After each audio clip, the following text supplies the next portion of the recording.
Sup guys, DragonCardYu-Gi-Oh here, and I got a new card review for you guys. This card review will be something very special.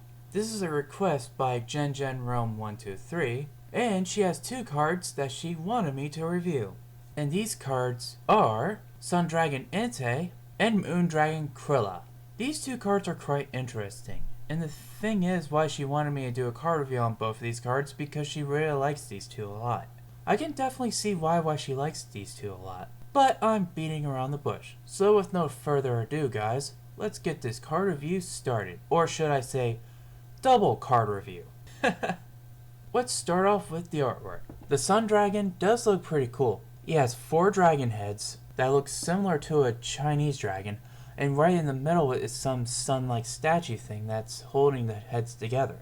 The background does look pretty interesting too. It looks like a beam of shining light about to burst into the enemy. It does have a nice red texture on its scales, if you can see there, and all the horns that are surrounding it, their heads, looks like fire, which that's what you expect from a dragon that's supposed to be resemblant to the sun.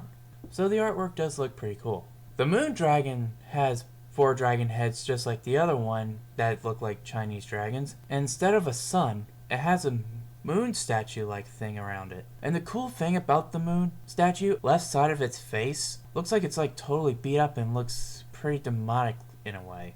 Well, technically in the TV show, the Moon Dragon was actually a Dark Synchro monster, but I'm not going to discuss much of the Dark Synchro monsters. I do like the artwork of both of these cards a lot. Pretty much they're twins. One's a sun and one's a moon, and judging by they both look similar, but totally have different colors, and the textures on the scales and even the statues themselves look completely different. But when it comes to their art, I'm giving them both a 4.5 out of 5. Okay, let's go straight to the effect. Let's go straight to Sun Dragon Inti's effect. When this card is destroyed by battle and sent to the graveyard, destroy the monster that destroyed this card, and inflict damage to your opponent equal to half of that monster's attack. If this card on the field is destroyed during the standby phase of the next turn, you can special summon one Moon Dragon Quilla from your graveyard. Sun Dragon's effect is pretty interesting. Once it gets destroyed, the monster that attacked it gets destroyed as well. And not only that, it inflicts burn damage to your opponent, half to that monster's attack. Let's think of a good example. What if Blue Eye's Ultimate Dragon attacked Sun Dragon Inti? Not only Inti would be destroyed, but Blue Eye's Ultimate would be destroyed as well, and your opponent gets inflicted damage half to that monster's attack. So 4,500 divided by 2, that will equal 2250.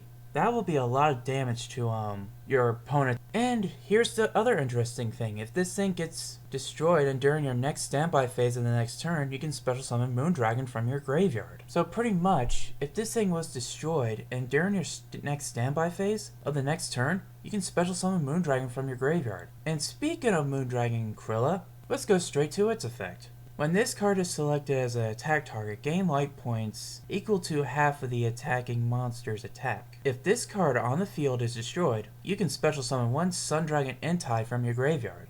The effect of Moon Dragon Quilla is actually quite interesting. Once the attacking monster, for example a Blue Eyes White Dragon, attacks Moon Dragon, you gain light points equal to half the attack points of Blue Eyes. So divide 3,000 by 2, that'll equal 1,500. So you'd be gaining 1,500 light points. And once Moon Dragon gets destroyed and sent to the graveyard, you can special summon Sun Dragon Inti from your graveyard. So pretty much, these two dragons really do rely on each other, and that's the cool part about both Sun Dragon and Moon Dragon. If one gets destroyed, another comes up. And this is pretty much a rinse and repeat process.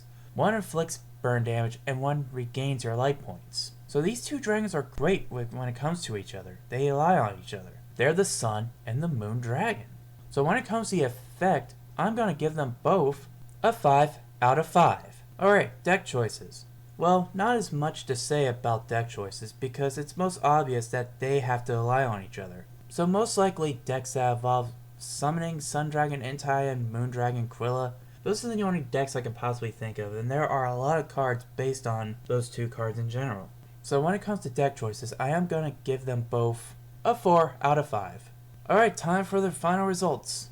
When it comes to Sun Dragon Inti and Moon Dragon Quilla, these two cards are quite interesting and quite unique. In the art, they look beautiful and quite vicious. Their effects are quite devastating when they're both evolving each other, and deck choices most likely evolve ways of summoning them on the field really quickly. So these two cards are quite good overall, and I definitely see why Jen really likes these cards. And I know others out there actually like these cards and actually try to freaking broken, and I totally understand why. I love these two cards as well. Not only that they're dragons, but they're very unique dragons at the same time. So when it comes to my overall score of Sun Dragon Inti and Moon Dragon Quilla, I'm going to give them the overall score of a 4.5 out of 5. So there you have it, guys. That is my double review on Sun Dragon Inti and Moon Dragon Quilla. And thank you Rome123 for giving me this opportunity to review 2 cards in one review. And the link to her channel will be down to the description box down below, and I recommend all of you go subbing to her. She is a fun person to talk to and a great person to be a friend with. And also, she is a psycho bitch. Anyways, if you guys have any cards you want me to review for future episodes, just leave your thoughts and ideas in the comments down below, and I'll see what I can do for a future episode. So remember guys, comment, rate, subscribe. Until next time, later, DragonCard7, signing out.